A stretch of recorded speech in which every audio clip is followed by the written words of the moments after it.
minutos. 60 minutos. Conduce Luis Pellecer.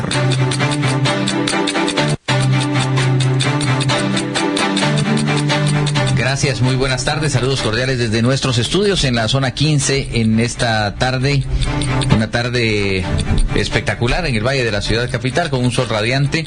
Hoy 1 de diciembre se observa el Día Internacional de la Acción contra el SIDA, que se conmemoró por primera vez en el año de 1988 y se elige esta fecha precisamente para que los medios de comunicación, los doctores, todos los que trabajan en prevención y aún los mismos pacientes de VIH logren bajo un solo concepto trasladarle al mundo la importancia de esta lucha contra el SIDA.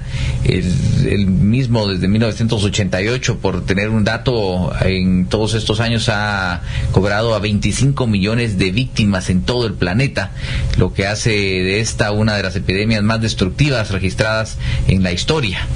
Así que hoy dedicamos también nosotros este espacio para la lucha contra el SIDA y vamos a conocer algunos aspectos importantes porque el área de educación es trascendental en el tema del VIH-SIDA. Sin embargo, también el tratamiento, la forma en que se recibe una noticia de esta naturaleza y que el paciente tiene que aprender a convivir también. Así que en primer lugar queremos darle la bienvenida a la licenciada Gisela de León. Ella es trabajadora social del ICS, del Hospital de Infectología, en la consulta externa.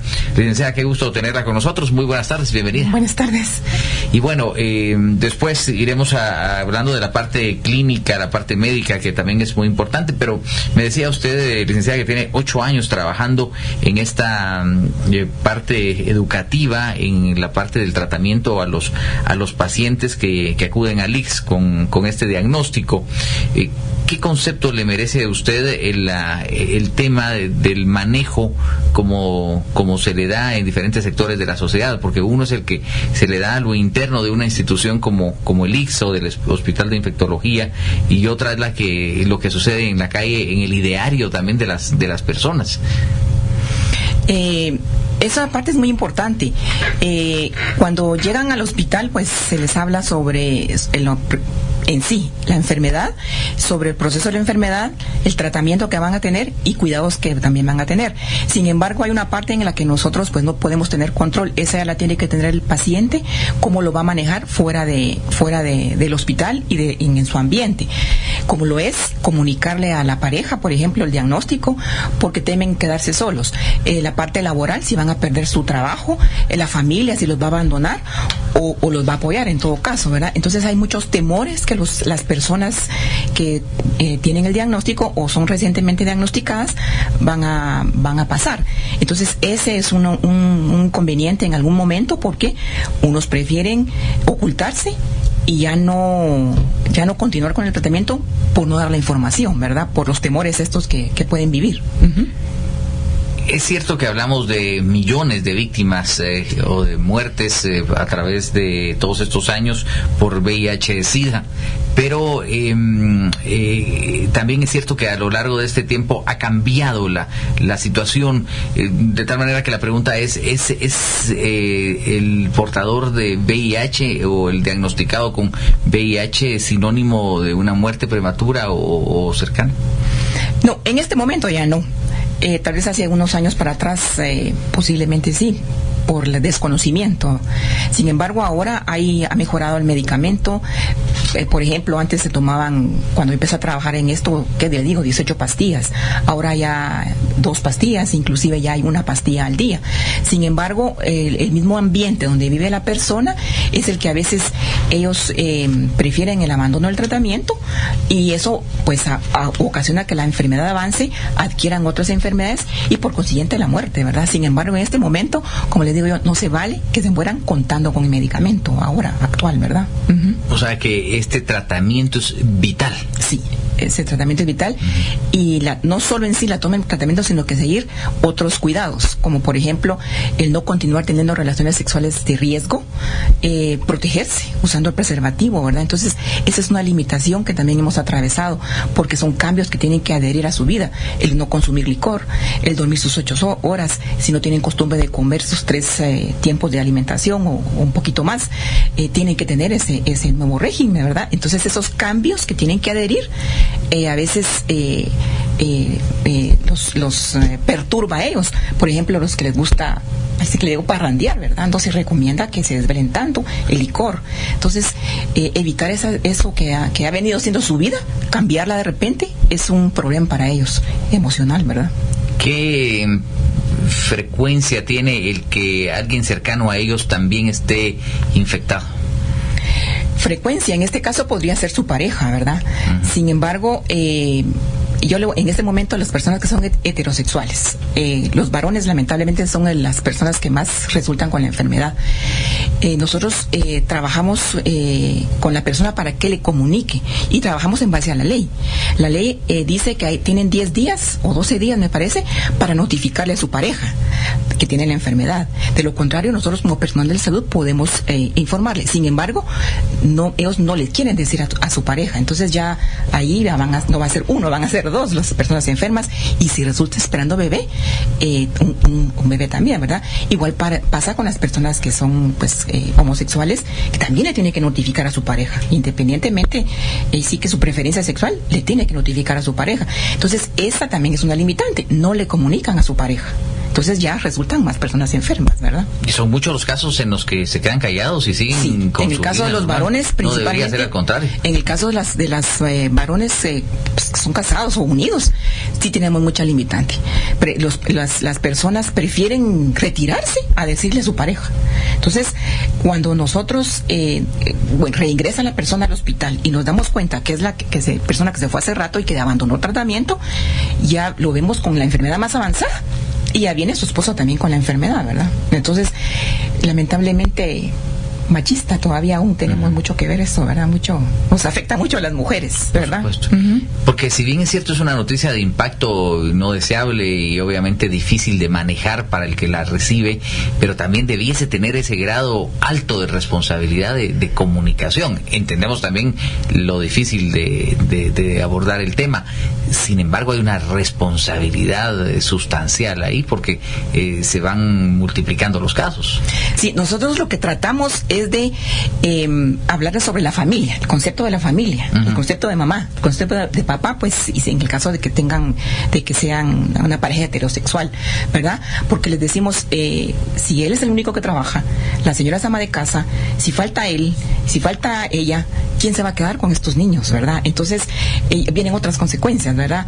Que los va a tener un tío, que los va a tener un abuelo. Entonces les decimos, puede ser bastante familia, sin embargo no es lo mismo que tener a su papá y a su mamá, ¿verdad? El concepto de la familia, que es lo que se trata de fomentar, ¿verdad? Entonces ahí les reforzamos esa parte, ¿verdad? Para que se cuiden ellos y cuiden a su pareja, pues, ¿verdad?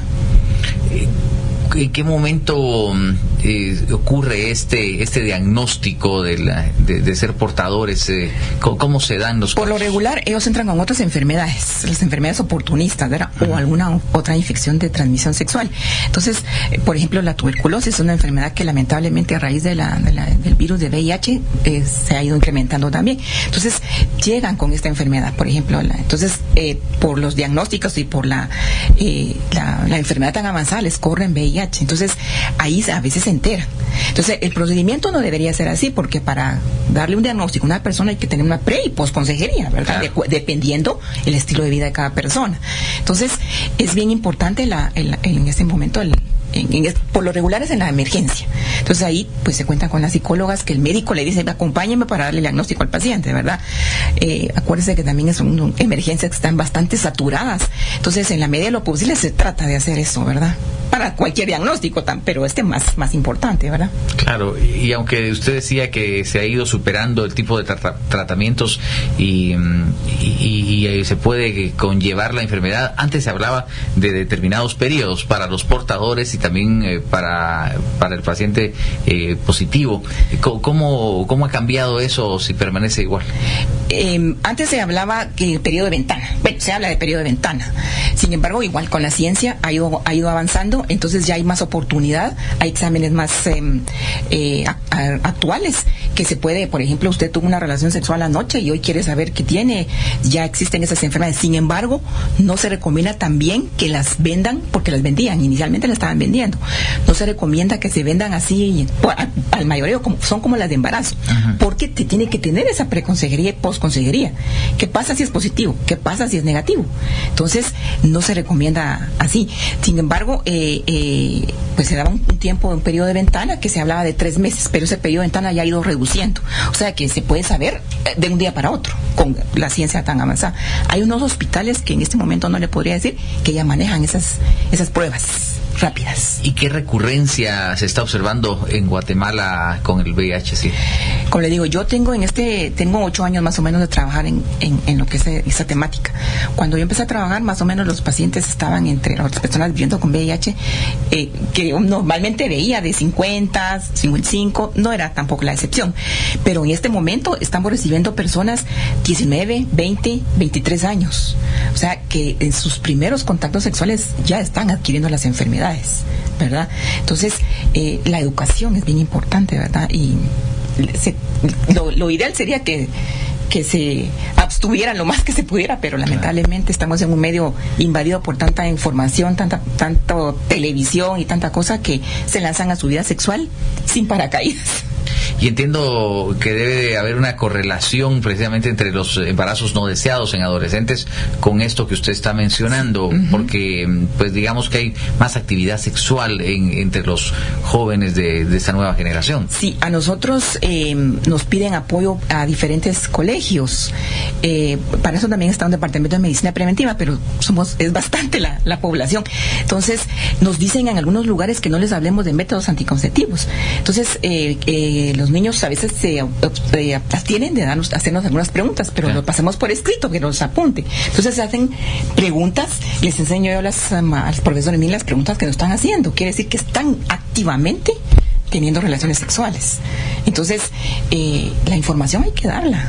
Lamentablemente todavía hay muchos tabús, cuestiones religiosas, entonces pero se están teniendo relaciones sexuales, ¿verdad? Están teniendo actividad sexual. Claro, por un lado nos negamos como a la realidad, pero por el otro lado ha aumentado ese tipo de situaciones que para ellos tal vez podrían ser más comunes a la hora de llegarles a brindarles la educación. No sé si han tenido ese tipo de experiencias que tal vez van con cierto miedo de trasladarles esto, lo que usted dice, que no son tan abiertos, y ellos al contrario requieren más información por los casos que verán cerca también, ¿verdad? Sí. Por ejemplo, hay instituciones que también dan condones y nosotros trabajamos también con alianzas con ellos, y nos han contado de que cuando van a discotecas, por ejemplo, les hablan a los jóvenes, les dicen, y han esperado que cierren la discoteca y al final tirado los preservativos, ni siquiera usados, digámosle. Entonces, pues de algo se van a morir, todavía lo están viendo así, no están viendo la dimensión de la enfermedad, ¿verdad? Que sus proyectos de vida les va a truncar en algún momento. Tal vez se los van a hacer, pero en otras situaciones no las van a poder desarrollar. Claro, y de eso hay que estar muy atentos. Y hablamos hoy en la tarde, en 60 minutos, de la lucha mundial contra el SIDA en este 1 de diciembre.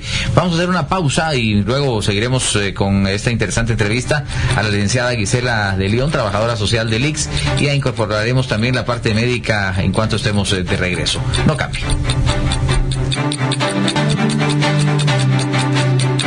De regreso conversando con la licenciada Gisela de León, trabajadora social del ICS, del Hospital de Infectología, la consulta externa sobre este tema del Día Mundial de la Lucha contra el SIDA, y se suma a nuestro panel el doctor Rudy López, quien es infectólogo, jefe de servicio del Instituto Guatemalteco de Seguridad Social. Doctor, gracias por estar con nosotros. Hemos estado conversando sobre el tratamiento a los pacientes, también esa parte educativa tan importante. Desde su visión, ¿cuál es hoy por hoy la situación del SIDA en Guatemala desde la perspectiva que ustedes manejan en el Seguro Social? Bienvenido. Muy buenas tardes, gracias por la oportunidad. Pues creo que estamos en un momento muy alentador, no solo a nivel local, sino que a nivel mundial, por los hallazgos tan importantes que ha habido en relación a las nuevas estrategias para controlar definitivamente la epidemia. En nuestro caso, pues contar con la terapia antirretroviral altamente efectiva es vital para controlar prácticamente a los pacientes y así evitar la transmisión. O sea, es una estrategia prácticamente de prevención y los esfuerzos están dirigidos a que todos los pacientes tengan acceso a una terapia antirretroviral. También otro objetivo es de que ya no haya más transmisión vertical, esto quiere decir de madres a niños. Esto también se logra con la terapia antirretroviral que sea instituida de una forma muy oportuna y temprana a las mujeres embarazadas detectadas con este problema para evitar estas nuevas infecciones. Y hay estrategias a nivel mundial como profilaxis pre-exposición, que también van a ayudar a controlar la pandemia y poner fin a esta enfermedad en un futuro no lejano. ¿Y es posible eso? Porque al parecer el número de casos va en aumento. Exactamente. Entonces, ahorita los esfuerzos son una estrategia de 90-90-90. Esto quiere decir, esto es una estrategia a nivel mundial que todos los países deben de comprometerse y todas las instituciones también. Esto quiere decir que tenemos que tener la capacidad de diagnosticar al 90% de todos los pacientes que estén infectados o que convivan con el virus. El otro 90% es de que deben de estar tratados prácticamente el 90% de los pacientes, y el otro 90% de estos pacientes deben de estar con cargas virales indetectables. O sea que esa es una estrategia que se puede lograr siempre y cuando haya voluntad a nivel mundial y a nivel de todos los países que padecen este flagelo. Sin embargo, se dan algunas situaciones que valdría la pena destacar a manera de ejemplo y de prevenir pues situaciones no deseables. Licenciado, usted nos hacía ver en la primera parte, y tal vez si quisiera hacer hincapié en dónde es que falla el paciente para cumplir esto que decía el doctor, de dar el tratamiento correcto, empezando primero por el diagnóstico, después el tratamiento y ese 90 que él decía. Nosotros pues atendemos la población afiliada al Seguro Social, o sea, los trabajadores activos y también jubilados. La dificultad que encontramos es en la parte laboral, que ellos tienen mucho temor de perder su trabajo. Como esto es un diagnóstico, lamentablemente, que aún se maneja mucho tabú y mucho estigma y discriminación, entonces ellos tienen temor de quedarse sin trabajo. Entonces se ausentan de sus citas médicas. Por ejemplo, hay unas maquilas donde no les dejan tomar agua, les cuentan las idas al baño. Entonces ellos prefieren no tomarse su medicamento porque tienen que tomar agua. Entonces hay muchas situaciones que ellos manejan por las cuales abandonan el tratamiento. Entonces no continúan con el tratamiento como debe ser, a pesar, en algunos casos, de contar con la información, pero por esos temores, y como son cabeza de familia, prefieren dejar de tomar su tratamiento, ¿verdad? Entonces lo abandonan. Y esa situación ya no se revierte. Bien, pero cuesta un poquito, y esa parte sí se la podría ampliar el doctor, porque hay terapias más avanzadas. Sin embargo, si inicialmente solo llegó con la infección de VIH, y si llega con otra enfermedad, además son más medicinas, posiblemente una suspensión más larga. Entonces esa recuperación le va a costar un poquito más, ¿verdad? Entonces, en algunos casos sí es reversible, pero le va a costar un poquito, ¿verdad?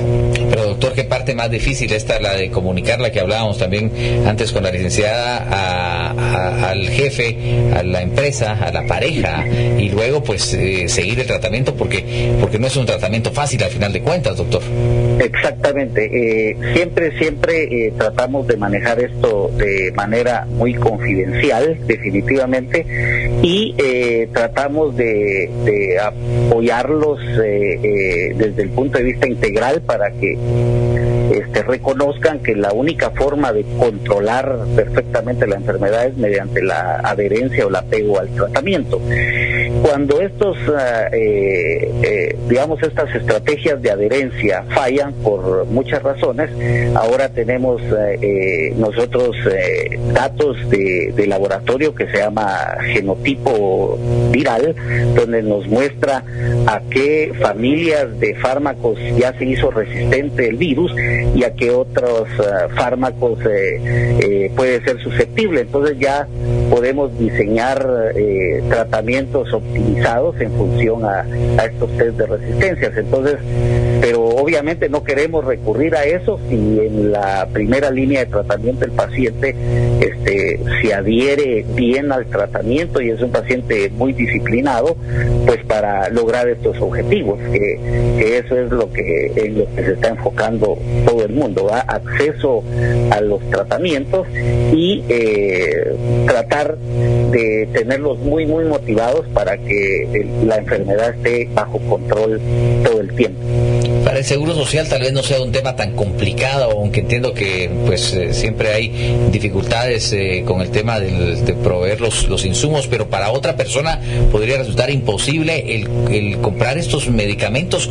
¿Cómo lo visualiza usted, doctor? Sí, definitivamente,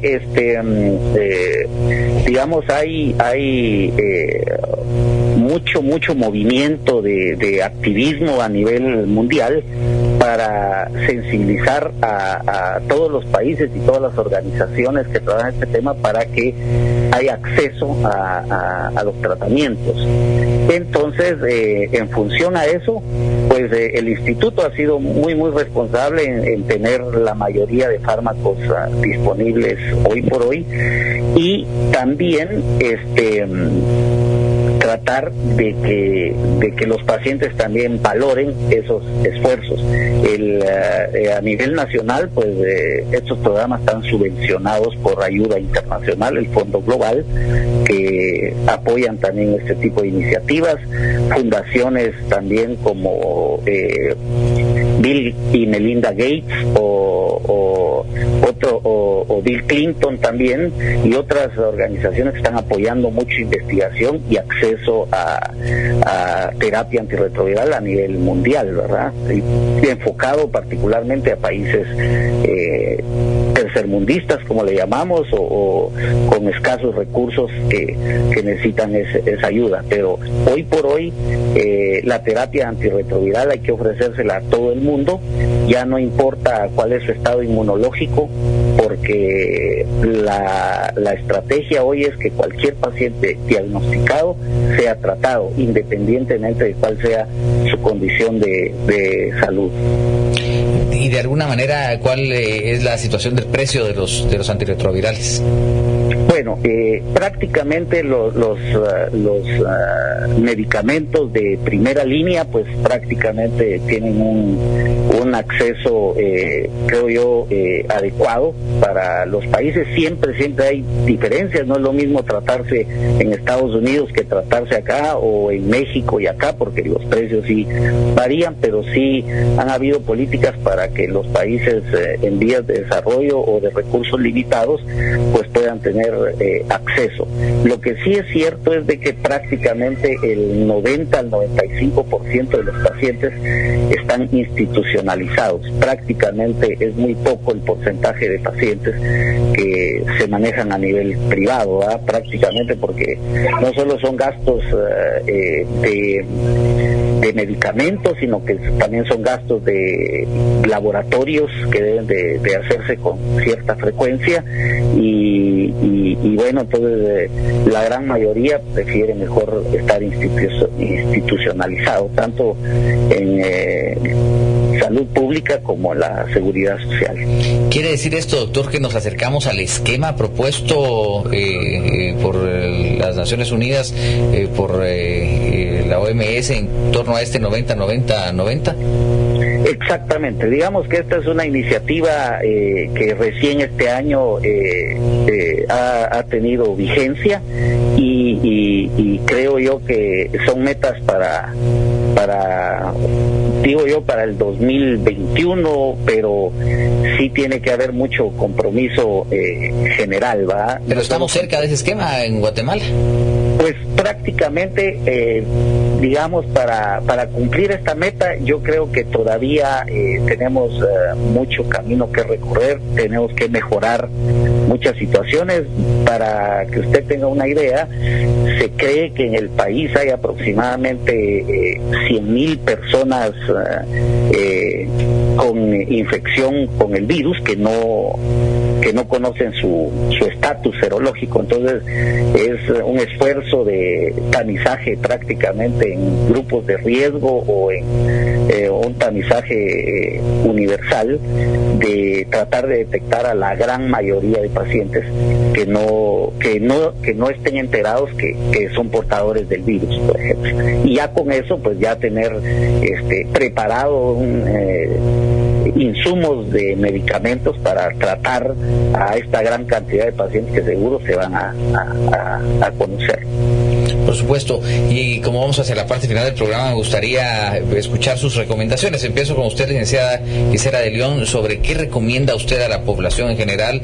Obviamente ustedes tienen la población de los trabajadores afiliados al Seguro Social, pero vale la pena, ya que hoy abordamos la lucha internacional contra el SIDA, lanzar este llamado a toda la población. Pues cuando una persona es detectada y pues, en este caso se le está dando el apoyo que, como decía el doctor, multidisciplinario, y la toma del medicamento, simplemente con tomarse su medicamento al pie de la letra y usar preservativo en cada relación sexual.